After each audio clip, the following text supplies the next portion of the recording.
de outros países quando a gente tem uma experiência maravilhosa no Brasil? Por que não citam Florianópolis? Aí Florianópolis é outra realidade? É uma exceção? Não, é uma rede que é convicta no direito à educação de todos. Se essa casa tem dificuldade de colocar um intérprete, de barrar a entrada de pessoas com deficiência, de colocar acessibilidade por falta de convivência com as pessoas com deficiência, por falta dessa convivência.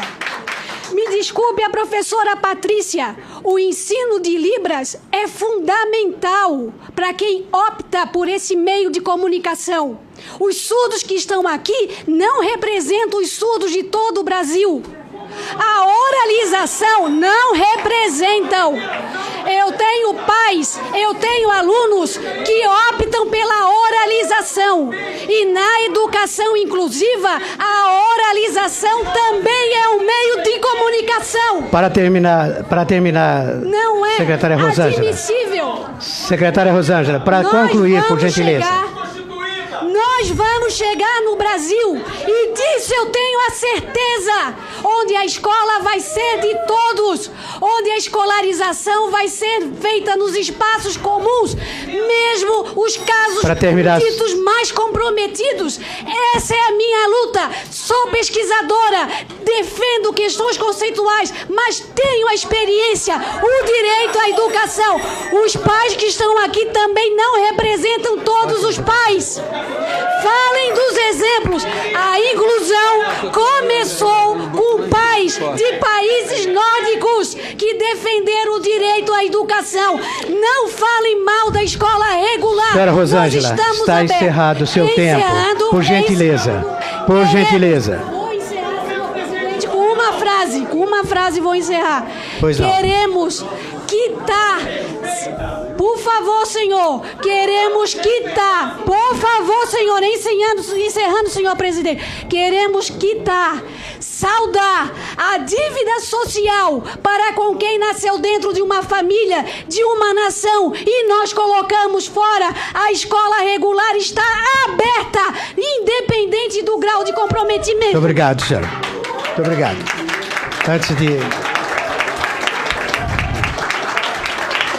Antes de passar para a Patrícia, eu quero reforçar o que aqui já foi dito. Ninguém está contra a inclusão. Acho que a secretária não entendeu uma palavra do que foi dito aqui. Todos foram a favor da inclusão. Todos. Eu acho que precisaria prestar um pouquinho mais atenção na fala de todos. Em segundo lugar, eu acho que deveria conhecer um pouquinho mais da realidade brasileira. A senhora deve viver circunscrita a Santa Catarina. A senhora não conhece a realidade do interior do Norte e do Nordeste. A senhora não conhece, a senhora não viajou. A senhora precisa, em primeiro lugar, conhecer essas realidades. Está encerrado o seu tempo. Passo a palavra para a senhora Patrícia Rezende, com muito prazer.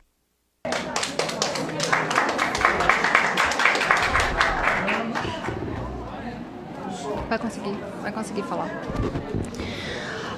Quando a senhora fala sobre os surdos, que a FENEIS não representa os surdos, que eu, como surda, doutora, eu estou falando. A senhora já falou, eu respeitei o momento da sua fala. Agora, por gentileza, respeite o momento da minha fala. Cuidado com o radicalismo aqui, senhor presidente. Por favor. Eu estou muito emocionada, mas negativamente, porque é uma gestora pública que despreza os surdos. Eu sou doutora em educação, eu sou professora universitária, eu fiz o meu mestrado na UFSC, eu conheço a realidade de Florianópolis e eu sei o tanto que os surdos reclamam. a Convenção da ONU fala sobre discriminação, a gente poderia bem entrar aqui agora com o processo de discriminação. Então, não existe o direito nesse espaço para se falar que eu não represento os surdos, porque a língua de sinais não é importante, que as crianças precisam aprender a língua de sinais, mas com intérpretes em sala de aula e num AE reduzido. Eu morei 3 anos em Florianópolis e estudei, fiz a conclusão, fiz o meu plano de trabalho, foi na UFSC, e trabalhei lá como professora universitária por um bom tempo. Eu conheço a história de Florianópolis. Saiu uma notícia falando de uma creche municipal dentro dessa rede de ensino citada, que ganhou o prêmio por ter uma educação inclusiva, de excelência, que te incluía, inclusive, crianças surdas na idade, então, de creche. Foi premiada pelo MEC, ganhou um prêmio de ser um exemplo, uma referência na área da inclusão. Eu vi aquilo no jornal e senti vontade de visitar aquela escola, e eu cheguei naquela escola e é a creche municipal de Florianópolis, é uma das creches, tem 2 anos, foi em 2011 que eu cheguei a essa creche, e eu perguntei, cadê a criança surda? Aí disseram, é uma criancinha de 2 anos, ela tá ali. E quando eu cheguei, aquela criança estava perdida naquele espaço, todo mundo falando, a criança sem ouvir nada, obviamente, olhando para as bocas, se mexendo, e eu procurei onde estava o professor surdo que estaria ensinando Libras. E era um professor ouvinte que não sabia direito Libras e ensinava sinais soltos, não contava histórias, não contava piadas, não tinha um ambiente de surdo sinalizando para que a criança internalizasse, como a criança ouvinte internaliza um ambiente de conversas, e todos estavam conversando com um bebê surdo, apenas uma criança de 2 anos, perdendo o seu tempo, isolada, sem o convívio, e a escola tinha ganhado um prêmio por ser uma referência, foi premiada pelo MEC por ser uma referência de inclusão. E eu pergunto aos senhores, assim essa criança estava aprendendo alguma coisa? Não, ela estava solta naquele ambiente, perdida, seguindo uma filosofia inclusivista. Eu conheço a realidade de Florianópolis, e para os surdos não é assim, da forma como os ouvintes veem. Eu tenho visto, como eu vi nessa creche. A creche ganhou um prêmio do Ministério da Educação, e eu vi essa criança sozinha. Eu fui na secretaria, única criança, só um professor. E eu fiquei imaginando isso. Florianópolis é uma capital. Eu fiquei imaginando os municípios, eu fiquei imaginando a realidade brasileira. A senhora me desculpe, eu tenho contato com professores surdos que estão dentro da realidade da inclusão e que são desprezados, que são humilhados pelos professores no atendimento em especializado, não podem desenvolver o seu trabalho porque o tempo é reduzido e não podem nem ensinar Libras como deveria. Eu já respondi, e eu só quero dizer para a senhora que faltou o respeito à população surda de cerca de 9 milhões de pessoas, as quais eu represento, e o senhor presidente da CBDS. A senhora, de fato, nos discriminou e faltou respeito, e isso já deixou provado que, de fato, o poder público tem discriminado. Se a senhora age assim nesse espaço, imagine nas escolas e nos outros espaços como deve ser a sua atitude. E, em segundo lugar, eu gostaria de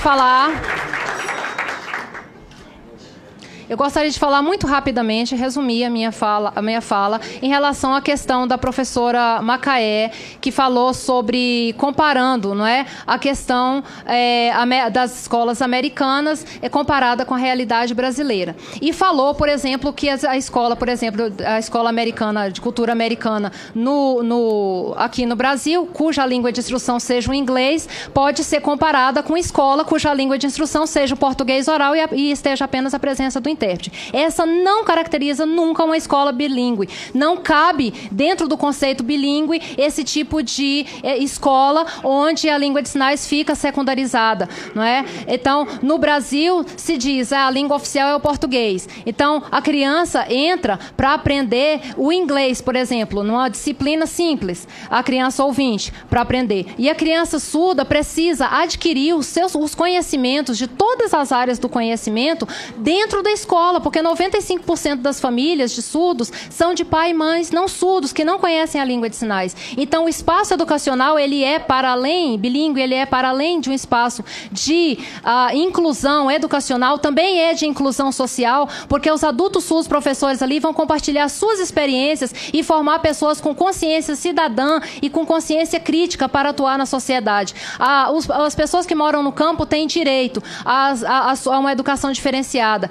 Os indígenas têm direito a uma educação bilíngue. Nós vemos direitos e nós queremos também o nosso direito de ter uma educação bilíngue. Nós queremos uma educação numa escola pública, regular, bilíngue, que inclua crianças surdas e crianças e adolescentes jovens, não surdos, mas que são de famílias de surdos, filhos de pais e mães surdos, e que estejam incluídos. Por que não se pode ouvir a comunidade surda? A minha pergunta hoje aos senhores é: por quê? Por quê? Quem indicou a presença da professora Rosângela? Foi o MEC que indicou? Eu pergunto a Macaé, foi o MEC que indicou? Quem convidou a professora Rosângela? Foi o MEC? Foi a Federação. Quem indicou? Foi a Federação Brasileira Síndrome de Down. A Associação de Síndrome de Down, que representa 80 entidades em todo o país.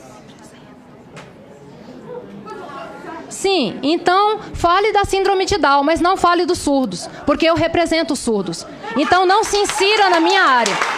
Por favor, muito obrigada.